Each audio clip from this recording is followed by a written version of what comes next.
नमस्कार दोस्तों, सभी को नमस्कार, गुड आफ्टरनून। सभी का इकोनॉमिक्स की क्लास में स्वागत है। सभी का इस महत्वपूर्ण इकोनॉमिक्स की क्लास में स्वागत है।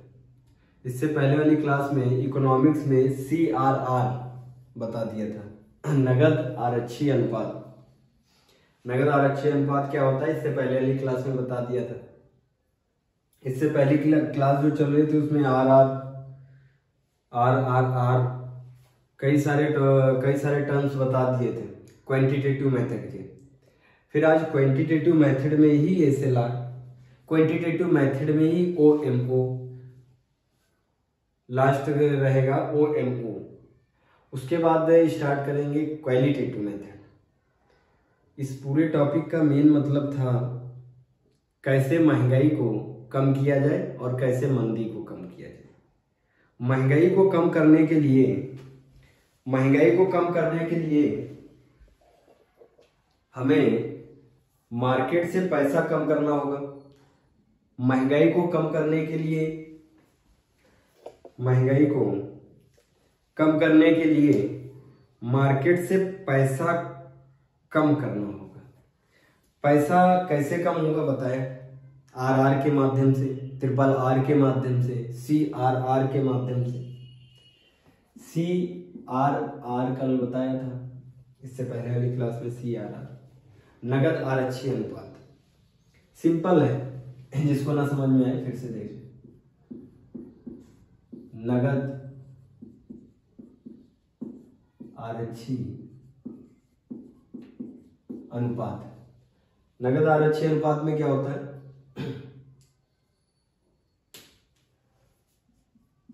RBI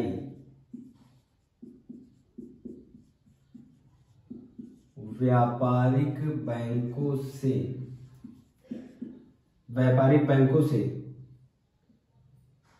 बैंकों का कुछ पैसा मांग लेती है। बस भाई, जब महंगाई होगी, ध्यान से सुनना, ये स्थिति महंगाई की, ये स्थिति इन्फ्लेशन की है, ये स्थिति मुद्रास्फीति की है,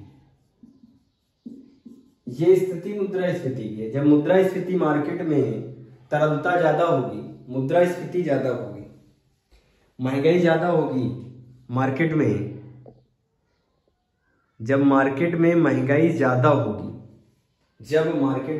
ज्यादा होगी, तो सरकार महंगाई को कंट्रोल कैसे करेगी? मार्केट से पैसे को खत्म करके। महंगाई को कैसे कंट्रोल किया जाता है? मार्केट से, बाजार से पैसे को कम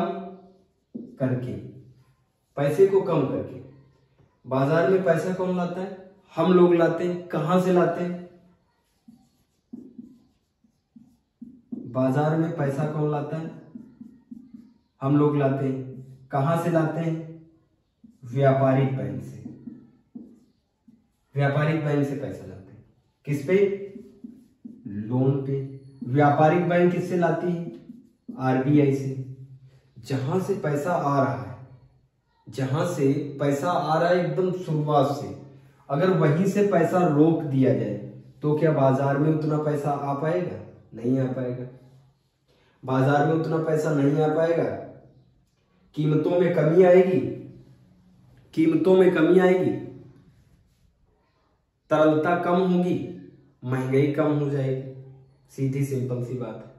बस यही CRR में देखो, अगर बाजार में महंगाई है, अगर बाजार में इन्फ्लेशन की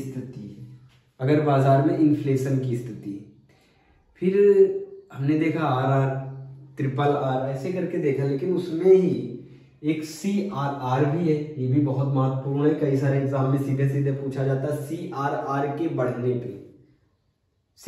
के बढ़ने पे बाजार में किस स्थिति को कंट्रोल किया जाता है? इन्फ्लेशन को। देखना, CRR के माध्यम से क्या करेगा?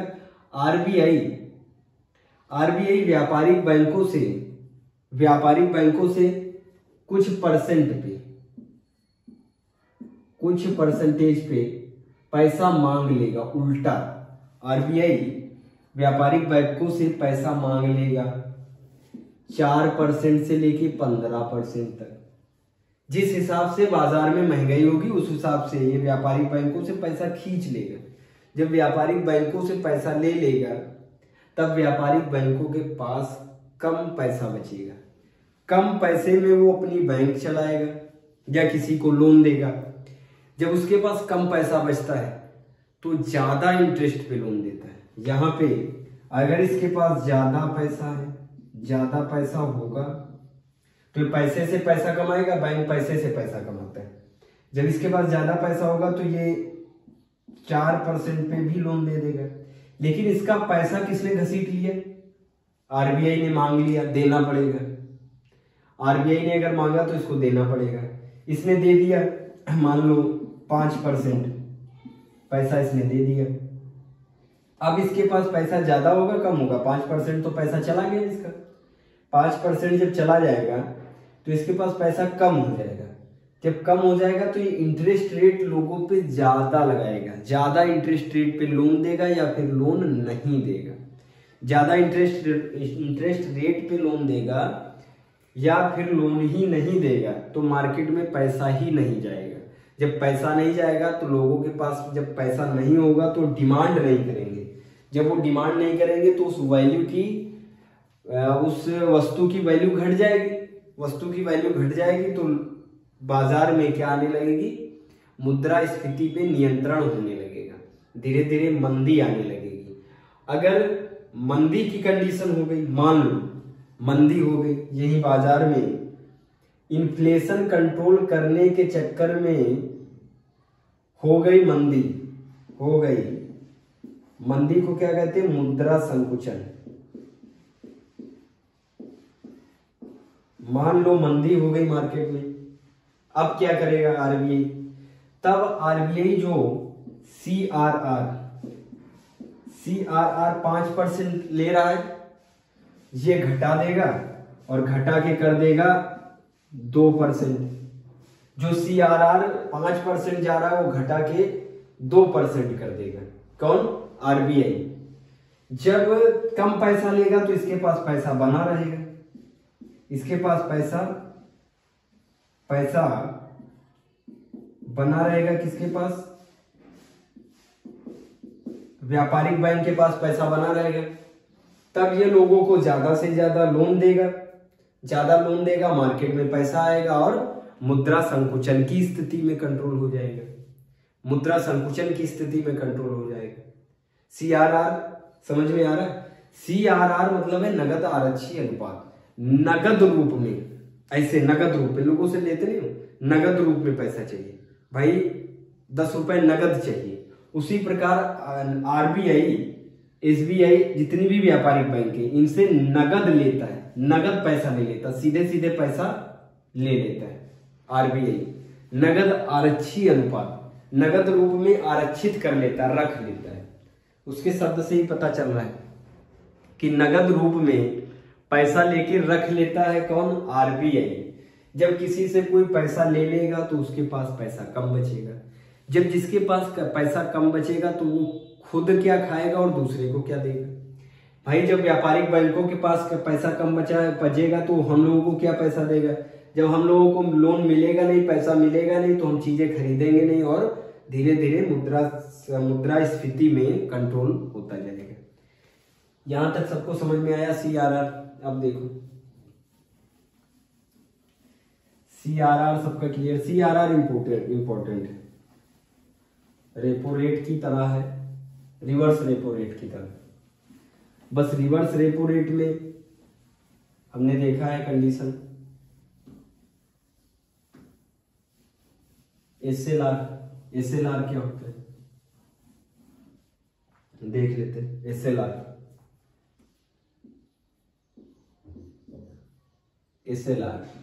एसएलआर का फुल फॉर्म है, लिखवाया था एसएलआर का full form. SLR स्टेटरी liquidity ratio.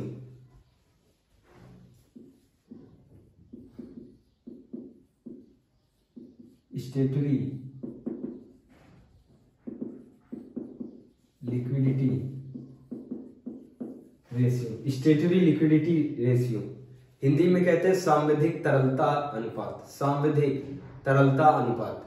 जब आरबीआई के आदेश पे व्यापारिक बैंकें, जब आरबीआई के आदेश पे व्यापारिक बैंकें अपने पैसे का कुछ प्रतिशत, अपने पैसे का कुछ प्रतिशत सुरक्षित रखता है, आरबीआई को नहीं देता है, सीआरआर में आरबीआई को देना पड़ता है, इसमें उसको खुद अपने लिए सुरक्षित रखना पड़ता है, मतलब वो लोगों को लोन भी नहीं दे सकता, उसे एसएलआर कहते हैं। ध्यान से सुनो, मान लो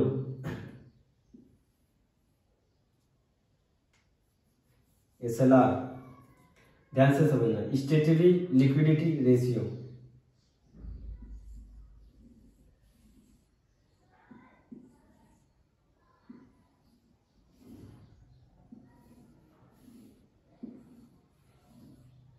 ये क्या है? व्यापारिक बैंक है। ये क्या है? व्यापारिक बैंक है। व्यापारिक बैंक जैसे एसबीआई, एसबीआई। ये क्या है? आरबीआई।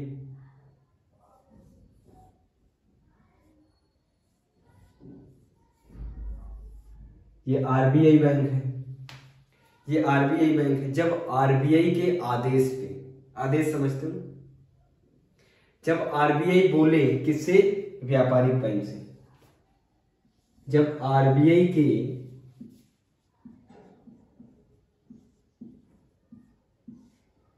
यहां आरबीआई पैसा व्यापारिक बैंकों से नहीं मांग रहा, ना व्यापारिक बैंक आरबीआई से पैसा मांग रहा है, यहां पे आरबीआई आदेश दे रहा है।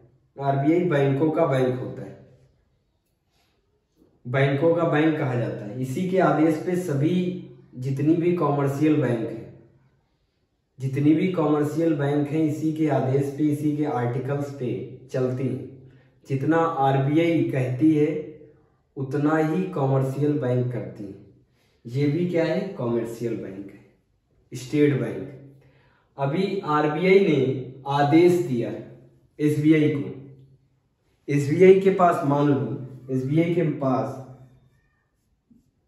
200 रुपए हैं, 200 रुपए हैं। आरबीआई ने आदेश दिया, आरबीआई ने आदेश दिया कि आपको 200 में से 200 रुपए हैं आपके पास टोटल, टोटल कितने हैं? 200 रुपए। एसबीआई के पास 200 रुपए। इन्फ्लेशन की स्थिति में देखना है, इन्फ्लेशन की स्थिति में ज्यादा रखने को बोलता है। फिर एक बार देखना, आरबीआई के आदेश पे व्यापारिक बैंकें कुछ प्रतिशत प्रेजेंट में 18%, कुछ प्रतिशत अपने पास सुरक्षित रखती हैं। अब देखो,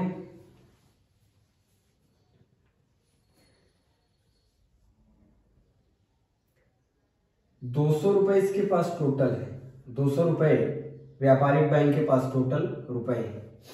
इसमें से बोल दिया आपको 50 रुपए, 50 रुपए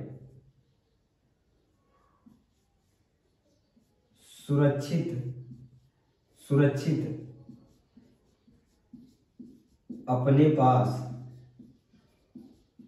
रखने हैं।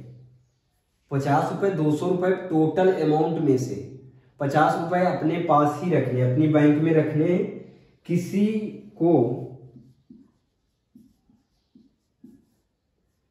को लोन पे नहीं देने। यहां तक आया समझ में? जब आरबीआई के आदेश पे व्यापारिक बैंकें अपने पैसे का कुछ परसेंट, अपने पैसे का कुछ परसेंट सुरक्षित रखती है, उसे एसएलआर कहते हैं। इस समय कितना है? 18%। इस समय कितना है? 18% है। आया समझ में? एसएलआर देखना, इन्फ्लेशन की स्थिति में महंगाई है तो एसएलआर के माध्यम से महंगाई को कैसे कंट्रोल किया जाएगा। एसएलआर के माध्यम से, हमने सीआरआर के माध्यम से देखा, हमने आरआर के माध्यम से देखा, ट्रिपल आर के माध्यम से देखा। अभी एसएलआर के माध्यम से महंगाई को कैसे कंट्रोल किया जाएगा। देखिए, महंगाई को अगर कंट्रोल करना है तो हमने सबसे स्टार्टिंग में बताया था बाजार में पैसा कम कर दे, बाजार में जितनी तरलता है उसमें कमी ला दे, बाजार की तरलता में कमी आएगी, बाजार की लिक्विडिटी में जब कमी आएगी तो ऑटोमेटिक इन्फ्लेशन कंट्रोल होगा। बाजार में मान लो बाजार में क्या चल रहा है, इन्फ्लेशन। अब बाजार से पैसा कम करना है, बाजार किससे पैसा लेता है, व्यापारिक बैंक से। व्यापारिक बैंक से बाजार पैसा लेता है।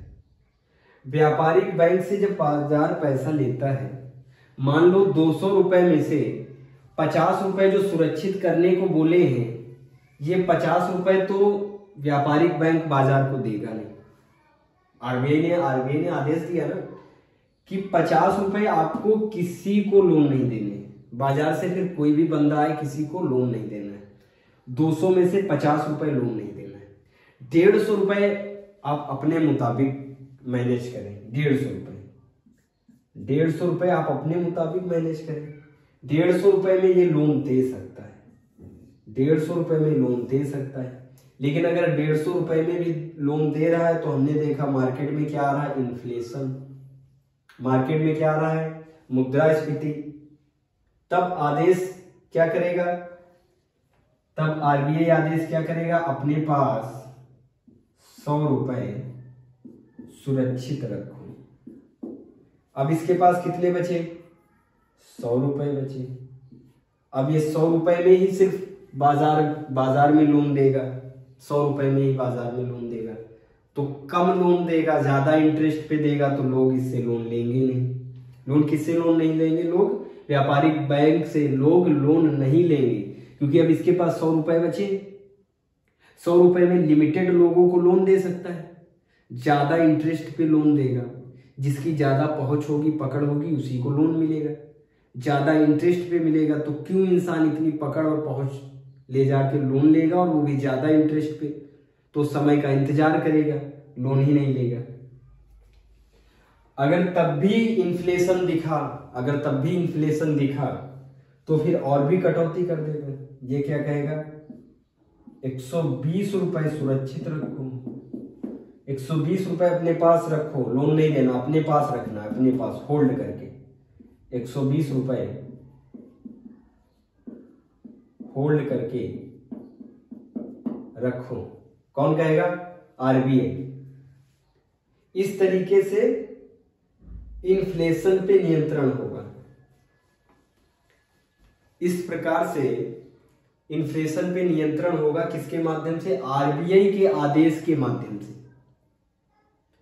फिर अगर मंदी आ गई तो इसी का उल्टा कर दो। अगर मंदी आ गई, आरबीआई क्या कहेगा, एसएलआर को बढ़ाएगा।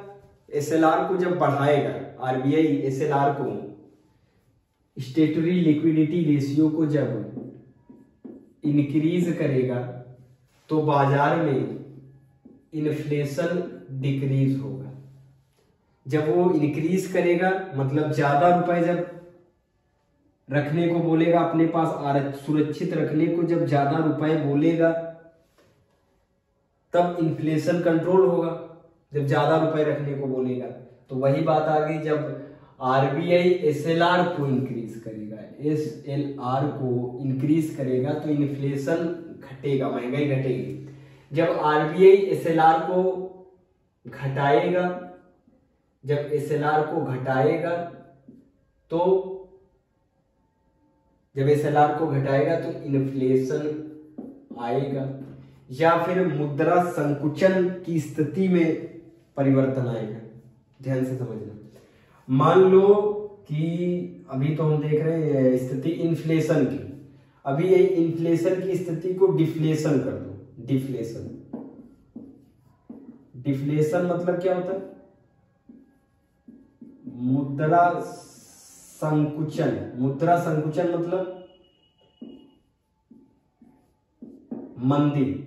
अगर मंदी की स्थिति है, अगर मंदी की स्थिति है तो आरबीआई क्या कहेगा, अभी तुमको ना, अभी तुमको 10 रुपए, सिर्फ 10 रुपए,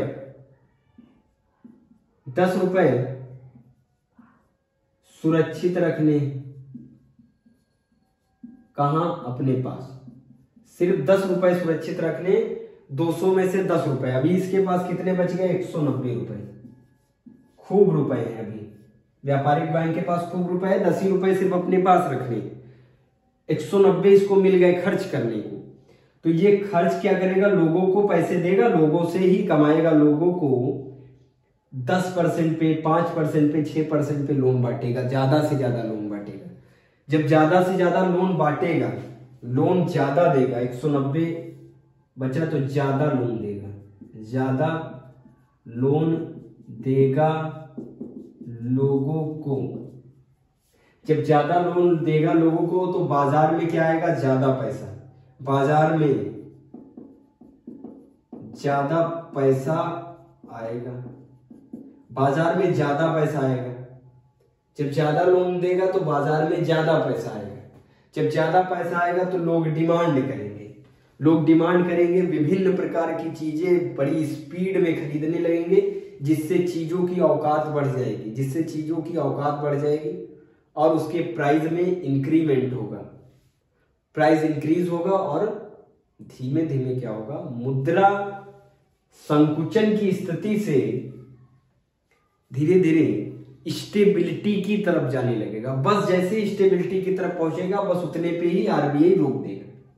मान लो 10 रुपए कर दिए तो बड़ी तेज बाजार में पैसा जाने लगेगा, तो ये सुरक्षित करने को कितना बोलेगा? कहेगा 20 रुपए भी सुरक्षित रखो। 20 रुपए करेगा तो कम पैसा जाएगा। बस जिस स्थिति में हमने बताया था इस ग्राफ में, जिस स्थिति पे बाजार में संतुलन आ जाए, ये लाइन संतुलित लाइन, जहां संतुलित हो गया, महंगाई बढ़ी, कंट्रोल करने को बोला, यहां आने लगा, बाई चांस घट गया तो फिर यहां से उठाएंगे। इस स्थिति में जब आ जाएगा, ये संतुलित व्यवस्था है। संतुलित व्यवस्था में ही बाजार चलती है। नोट डाउन कर ले फटाफट, इसको नोट डाउन करें।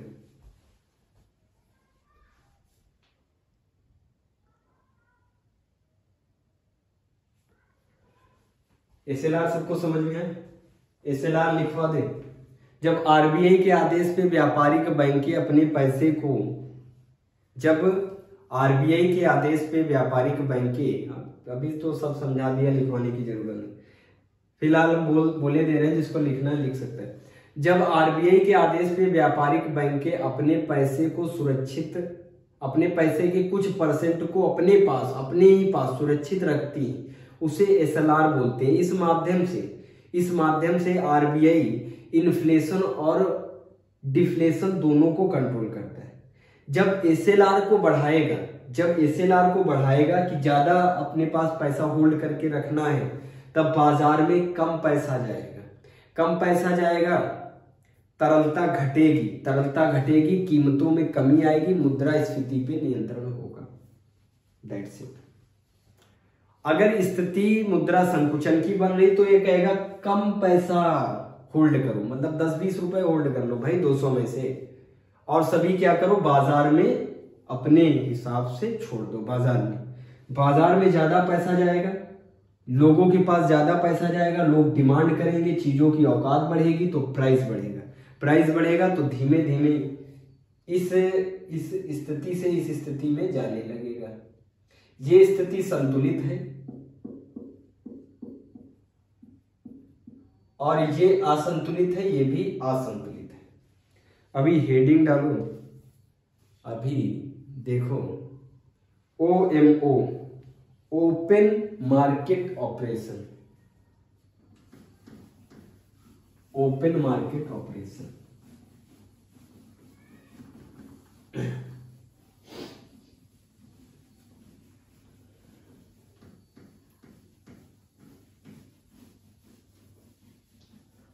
Open market operation.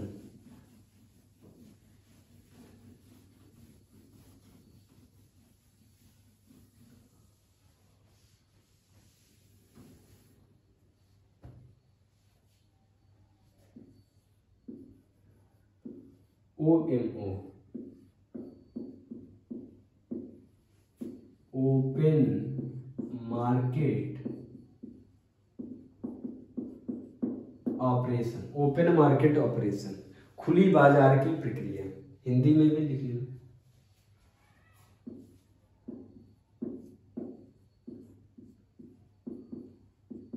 खुली बाजार की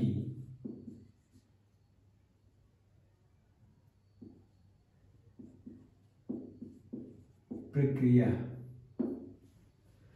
open market operation. Open market operation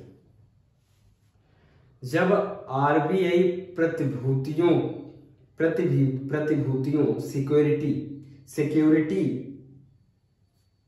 security मतलब प्रमाणित कागज, जैसे स्टैम्प, ट्रेजरी बिल, बॉन्ड के माध्यम से क्रय विक्रय करती है। यही प्रक्रिया खुली बाजार की नीति कहलाती है। नहीं समझ में आया फिर से देखिए। ओपन मार्केट ऑपरेशन क्या होता है? जब आरबीआई प्रतिभूतियों के माध्यम से, जब आरबीआई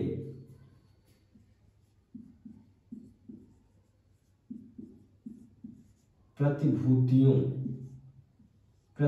मतलब सिक्योरिटी ऐसा कागज होता है जो प्रमाणित होता है। जैसे देखो,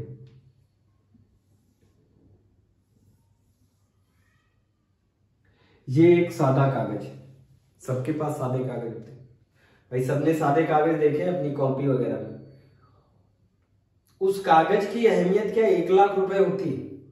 उस कागज की अहमियत क्या 1 लाख रुपए, 1 करोड़ रुपए होती? नहीं। फिर कागज से 2000 की नोट बनती है, वो भी कागज है, लेकिन उस पर कुछ लिखावट है, किसी के साइन है, गवर्नर के, आरबीआई गवर्नर के साइन है, तो 2000 की नोट है।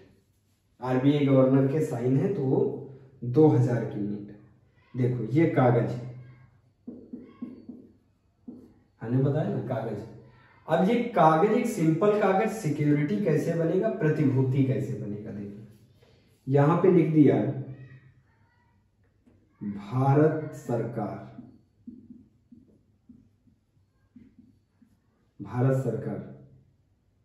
यहां पे पैसे पड़े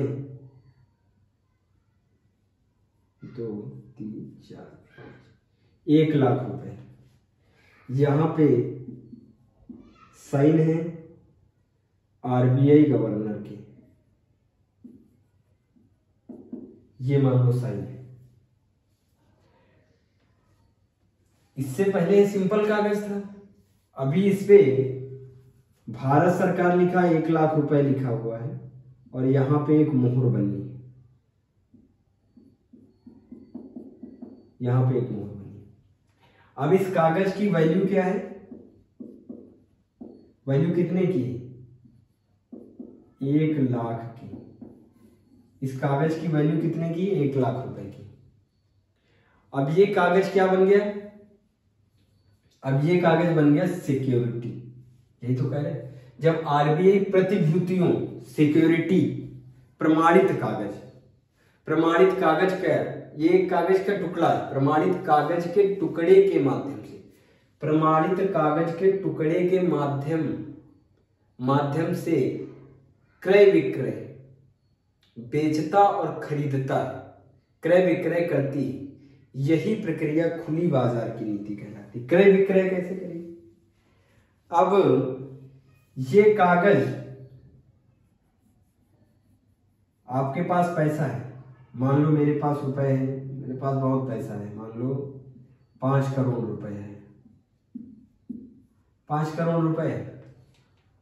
और हमें पता चला कि गवर्नमेंट एक बॉन्ड जारी कर रही है, एक बॉन्ड जारी कर रही, ट्रेजरी बिल जारी कर रही, तो हम क्या करेंगे, 1 लाख रुपए का खरीद लेंगे।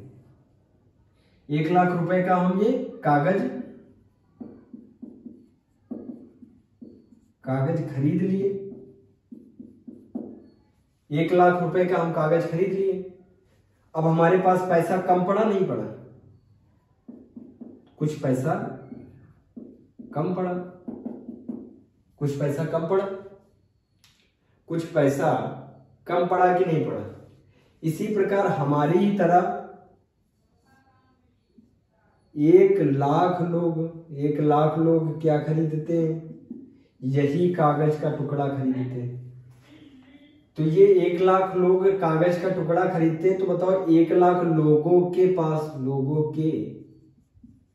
पास भी पैसा कम पड़ा। पैसा क्या पड़ा, कम पड़ा। ये लोग बाजार में आते जाते थे, नहीं जाते थे। अगर इनके पास ज्यादा पैसा होता तो ये चीजों की ज्यादा डिमांड करते। अभी कम पैसा हो रहा है तो कम डिमांड करेंगे। ओपन मार्केट, खुली बाजार की प्रक्रिया समझ में आ रही।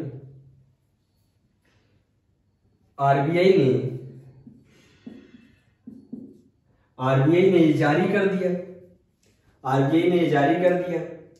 अब ये कागज कौन खरीदता है, व्यापारिक बैंकें भी खरीद लेते अपने प्रोटेक्शन के लिए। व्यापारिक बैंक ने मान लो 1 लाख रुपए का कागज है, कोई 10 करोड़ का कागज है, 10 करोड़ का कागज व्यापारिक बैंक ने खरीद लिया अपने पास बॉन्ड के रूप में। बॉन्ड और ट्रेजरी बिल क्या होता है, जो 365 दिन से कम की मान्यता वाला होता है। जो कागज का टुकड़ा 335 दिन से कम मान्यता वाला होता है वो ट्रेजरी बिल कहलाता है। और जो कागज 365 दिन से ज्यादा की मान्यता का होता है उसे बॉन्ड कहते हैं। जो कागज 365 दिन से ज्यादा, इधर देख लो बॉन्ड क्या होता है, ये क्या है, ट्रेजरी, सुना होगा ट्रेजरी बिल क्या होता है और बॉन्ड क्या होता है। ट्रेजरी बिल 365 दिन से कम की मान्यता वाला, बॉन्ड 365 दिन से ज्यादा की मान्यता वाला बॉन्ड कहलाता है, और वो 365 दिन से कम मान्यता वाला ट्रेजरी बिल कहलाता है। अभी इस प्रकार का प्रमाणित कागज जिसपे आरबीआई गवर्नर के साइन है, भारत सरकार लिखा हुआ है, 10 करोड़ का कागज है। अगर ये व्यापारिक बैंक को दे देते और व्यापारिक बैंक खरीद लेते हैं, अगर व्यापारिक बैंक खरीद लेती है तो बताओ व्यापारिक बैंक के पास पैसा कम पड़ेगा कि नहीं पड़ेगा। व्यापारिक बैंक के पास पैसा कम पड़ेगा, या फिर लोग खरीद लेते हैं तो लोगों के पास पैसा कम पड़ेगा। तो बाजार में पैसा कम पड़ेगा। जब लोगों के पास पैसा कम पड़ेगा तो बाजार में भी पैसा कम पड़ेगा। जब बाजार में पैसा कम पड़ेगा तो लोग कम चीजें खरीद पाएंगे। सब सीधी सिंपल यही बात है। जब भी कुछ भी आए, आरआर आ जाए, बैंक रेट आ जाए, एसएलआर आ जाए, सीआरआर आ जाए, सीधे फंडा ये लगाना है भाई, अगर मार्केट में पैसा कम जाएगा, कैसे, जब कोई पैसे को खींचेगा। अब हम तुम तो खींच नहीं सकते व्यापारिक, हम लोग स्टेट बैंक से कहेंगे हमको पैसा दे दो, दे देगा नहीं। आरबीआई कहता है जब कोई पैसे को खींच ले, जब कोई पैसे को बाजार से खींच ले, आरबीआई डायरेक्ट बाजार से पैसे नहीं खींचती। आरबीआई डायरेक्ट बाजार से पैसे खींचती नहीं खींचती आगे देखिए, डायरेक्ट भी सरकार खींचती है पैसे, अभी क्वालिटेटिव मेथड में देखेंगे। अभी सिंपल सा ये समझ लो कि आरबीआई जब बाजार से पैसा खींचे किसी के माध्यम से, प्रत्यक्ष रूप में या अप्रत्यक्ष रूप में, बाजार से पैसे को कम करे तो मुद्रास्फीति पे नियंत्रण आएगा। जब आरबीआई पैसे को बढ़ाए मार्केट में, छोड़े मार्केट में, पैसे को छोड़े, ज्यादा करे, तो मुद्रा संकुचन में नियंत्रण आएगा, मंदी में नियंत्रण आएगा। सीधी सी सिंपल सी यही बात है। बस यहां तक सबको समझ में आया? यहां तक समझ में आया सभी को? फिर आगे देखते हैं। यहां तक आया सभी को समझ में? अभी कुछ टर्म्स देख लो, ये सबको क्लियर हुआ? OMO, जब आरबीआई प्रतिभूतियों के माध्यम से क्रय विक्रय करती है, जब आरबीआई प्रतिभूतियों के माध्यम से, समझा दिए, लिख सकते हो आप लोग आराम से। जब आरबीआई प्रतिभूतियों के सिक्योरिटी मतलब देख लो भाई,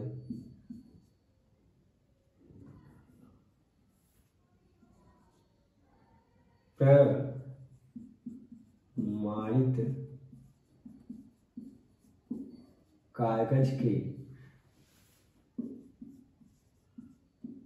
टुकड़े से क्रय विक्रय करती, खरीद बेची और खरीदी करती। क्रय विक्रय एक कागज के टुकड़े के माध्यम से करती है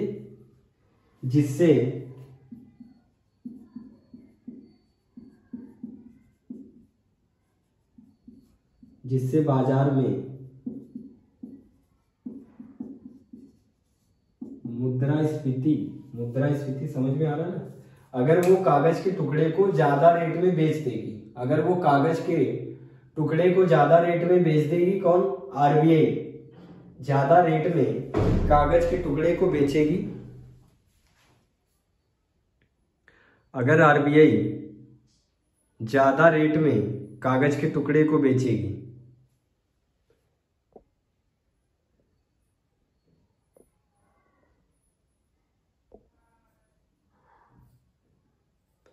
आरबीआई ज्यादा रेट में कागज के टुकड़े को बेचेगी तो मार्केट से पैसा कम होगा।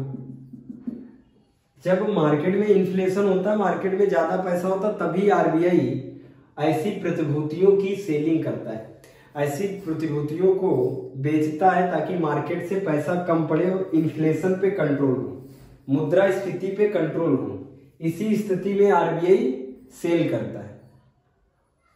मुद्रा संकुचन की स्थिति में क्यों सेल करेगा? मुद्रा संकुचन की स्थिति में तो मार्केट में पैसे को भेजना है, पैसे को खींचना नहीं है। पैसे को जब आरबीआई खींचती है तो महंगाई पे कंट्रोल होता है। जब आरबीआई पैसे को छोड़ती है बाजार में तो मुद्रा संकुचन पे नियंत्रण होता है। दोनों अलग अलग बातें। अभी देखो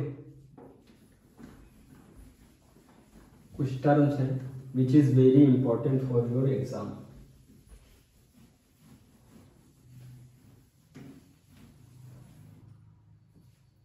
हमने RRR, triple R, RRR, triple R और बैंक रेट देखा था। इन तीनों को क्या कहा जाता है? RR plus RRR plus bank rate. इन तीनों को क्या कहा जाता है? इसको कहते हैं लिक्विडिटी एडजस्टमेंट फंड। लिक्विडिटी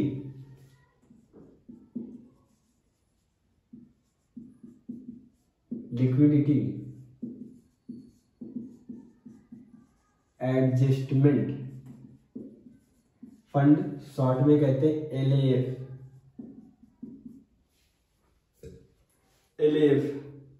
फिर CRR, SLR और MSF तीनों को क्या कहते हैं? CRR,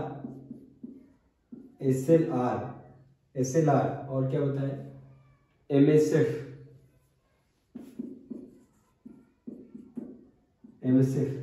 तीनों को मिला के क्या कहा जाता है? RRR, RRR, BR को लिक्विडिटी एडजस्टमेंट फंड LAF और CRR, SLR और MSF तीनों को मिला के कहते हैं स्टैंडिंग डिपॉजिट फैसिलिटी। स्टैंडिंग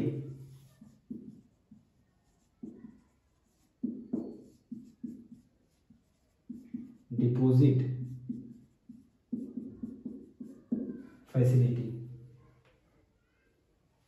अगर आप PCS का एग्जाम दे रहे हैं, कोई बड़ा एग्जाम दे रहे हैं, RO का एग्जाम दे रहे हैं, RO का एग्जाम दे रहे हैं, PCS का दे रहे हैं, UPSC में बैठ रहे हैं, फिर करंट से चीजें पूछी जाती है। इकोनॉमिक्स में करंट से करंट डाटा पूछा जाता है। करंट डाटा में पूछ सकते हैं कि सितंबर में, अक्टूबर में, नवंबर में RR क्या था, रेपो रेट क्या था, बैंक रेट क्या था, CRR क्या था। सितंबर का बता, सितंबर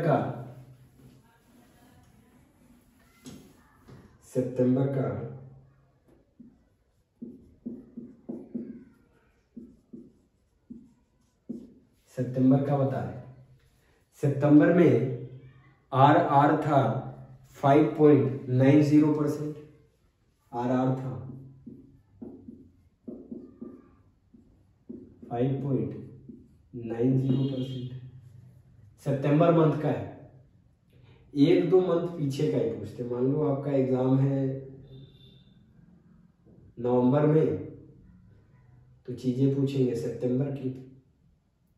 RR था 5.90, बैंक रेट था 6.15, BR था 6.15, CRR था 4.50, 4.50% CRR था। SLR 18%, हमने अभी बताया भी था 18%। SLR था 18%। फिर RRR, ट्रिपल R था 3.35%।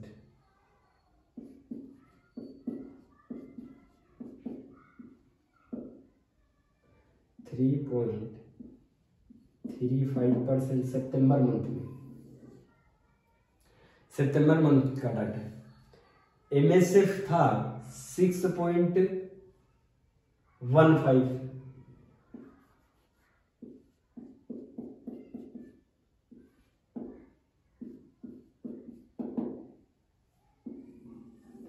सितंबर मंथ का। अभी आप समझ सकते हैं ना कि RR 5.90 का था, रिवर्स रेपो रेट, रेपो दर। डिटेल में समझाया, स्लो समझाया ताकि सबको समझ में आए। अगर रेपो रेट को बढ़ा दिया जाए, तो मुद्रास्फीति पे कंट्रोल किया जाएगा। अगर घटा दिया जाए, सब में लगभग वही कंडीशन अप्लाई होगी। अभी कोई रिवर्स है, सब में RBI जब इंक्रीमेंट करेगा, तो इन्फ्लेशन में कंट्रोल आएगा। सभी को आ रहा समझ में?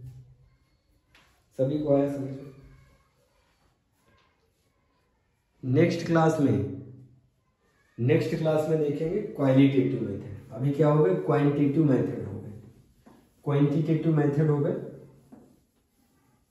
आगे देखेंगे क्वालिटेटिव मेथड। समय हो गया। हमने बताया था ना, दो मॉनेटरी पॉलिसी में दो घटक है, क्वांटिटेटिव मेथड और क्वालिटेटिव मेथड। अभी कल देखेंगे क्या? Qualitative method. क्वालिटेटिव मेथड से महंगाई को कैसे कंट्रोल किया जाता है। क्वालिटेटिव मेथड में बताया था हमने साख का नियंत्रित वितरण, मार्जिन में परिवर्तन, ये सब कल बताएंगे नेक्स्ट क्लास में।